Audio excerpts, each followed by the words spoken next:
Bismillahirrahmanirrahim. Assalamualaikum warahmatullahi wabarakatuh. Selamat pagi siswa dan siswi kelas 9.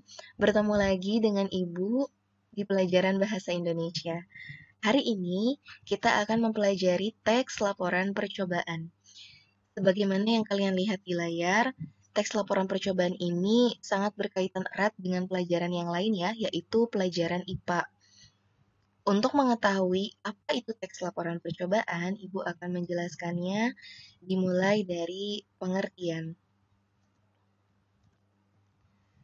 Teks laporan percobaan adalah sebuah teks yang berisi paparan data secara terperinci mengenai hasil praktik, pengamatan, dan penelitian.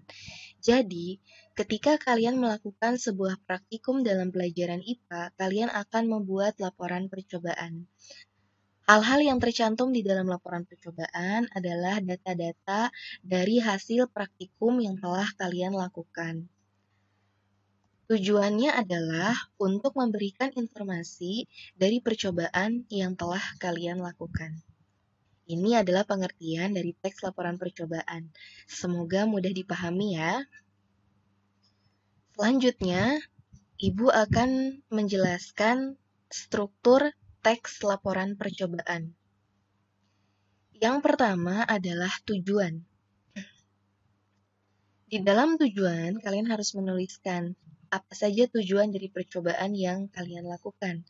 Misal, kalian ingin melakukan uji coba tentang pengaruh matahari terhadap tanaman berakar serabut dan berakar tunggang. Nah, kalian tuliskan tujuannya. Tujuan itu boleh lebih dari satu ya, dan tidak dibatasi jumlahnya. Boleh berapapun, tergantung kepada kalian sebagai peneliti. Kemudian, yang kedua adalah kajian teori.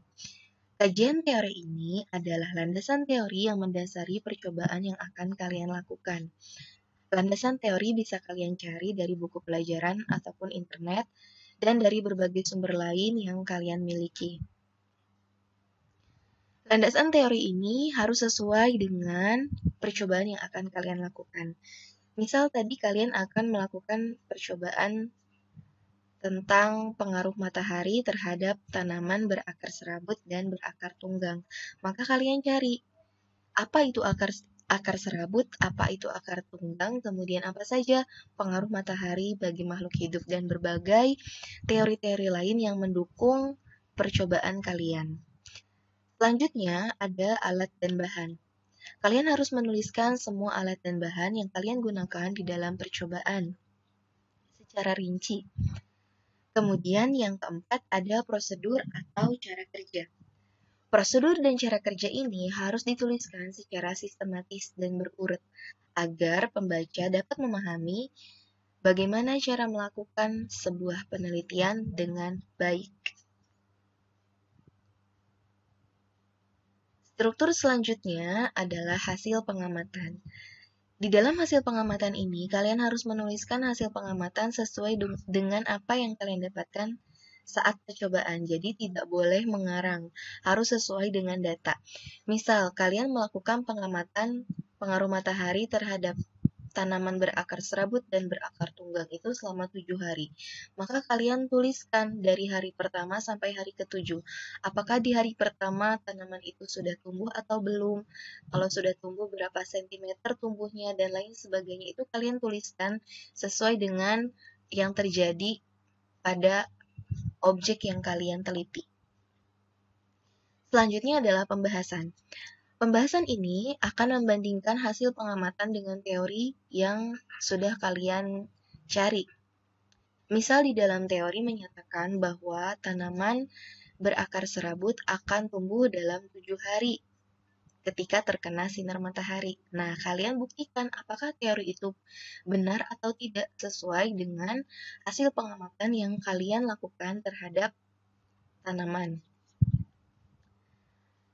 Kemudian selanjutnya adalah kesimpulan.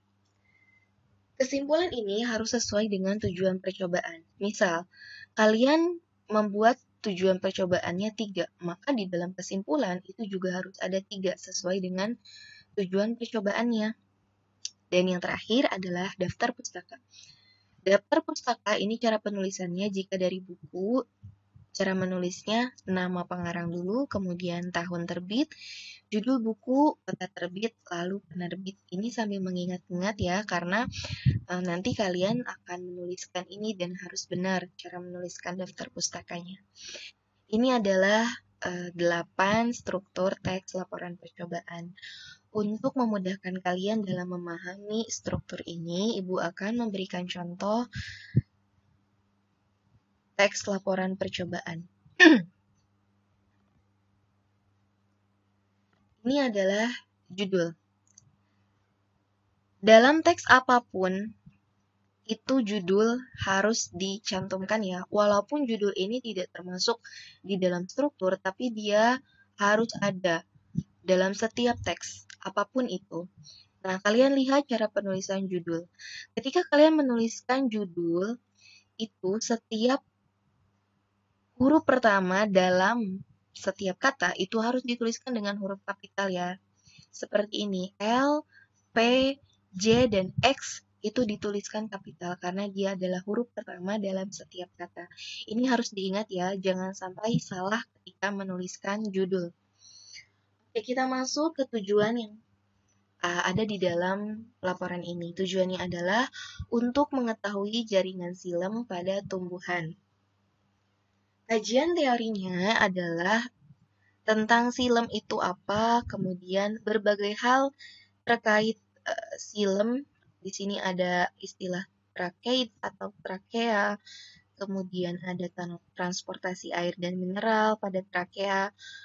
Pokoknya di dalam kajian teori itu kalian silakan cari berbagai teori yang memang mendukung percobaan kalian ini. Selanjutnya ada alat dan bahan. Nah, di sini silakan tuliskan alat dan bahan apa saja yang kalian gunakan ketika kalian melakukan percobaan tersebut.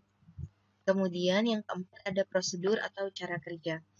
Prosedur atau cara kerja ini harus dituliskan secara sistematis, secara berurutan, agar pembaca memahami bagaimana cara kerja yang benar ketika akan melakukan penelitian yang sama dengan kalian. Kemudian yang kelima ada hasil pengamatan. Di sini bisa kalian lihat ya. Hasil pengamatan ini ada perubahan yang terjadi pada hari ke-1, perubahan yang terjadi pada hari kedua. Jadi ini dituliskan sesuai dengan fakta di lapangan, begitu ya. Di sini ada tanaman pacar air yang akarnya masih utuh, tanaman pacar air yang tidak ada akar. Apa saja perubahannya? Kalian tuliskan seperti itu ya. Silahkan disesuaikan dengan fakta yang terjadi di lapangan. Kemudian pembahasan. Nah, di sini pembahasan itu akan membandingkan hasil pengamatan dengan teori yang sudah kalian dapatkan ya. Di sini contohnya, pada kedua tanaman pacar air yang telah diberi tanda A dan B hasilnya sama, yaitu jaringan silem akan tampak pada kedua tanaman tersebut. Oh, berarti di sini tampak jaringan silemnya ya. Jadi pembahasan ini kalian akan membandingkan apakah teori itu benar dengan hasil pengamatan kalian di lapangan, atau misalnya ada satu teori yang tidak sesuai dengan hasil pengamatan, itu silakan disampaikan di pembahasan ya. Kemudian yang selanjutnya ada kesimpulan. Seperti yang tadi Ibu sampaikan, kesimpulan ini sangat berkaitan erat dengan tujuan yang dituliskan di awal. Oke. Kita lihat lagi tujuannya. Tujuannya adalah untuk mengetahui jaringan silem pada tumbuhan. Oke, berarti di kesimpulan kalian akan menuliskan apakah ada jaringan silem pada tumbuhan atau tidak. Oke, di sini contohnya. Pada tanaman pacar air yang ada atau tidak adanya akar tidak mempengaruhi karena pada batang juga terdapat pembuluh silem. Nah, seperti ini ya. Jadi di sini diketahui bahwa silem itu ada pada batang, jadi ada atau tidak adanya akar tidak mempengaruhi tanaman pacar air ini, karena ternyata silemnya ada juga di batang. Nah, yang terakhir adalah daftar pustaka. Di sini ya, nanti kalian tuliskan sumber-sumber dari landasan teori yang kalian pakai di dalam laporan percobaan kalian. Ini adalah contoh struktur teks laporan percobaan. Semoga mudah dipahami ya. Ibu akhiri, wabillahi taufiq wal hidayah. Wassalamualaikum warahmatullahi wabarakatuh.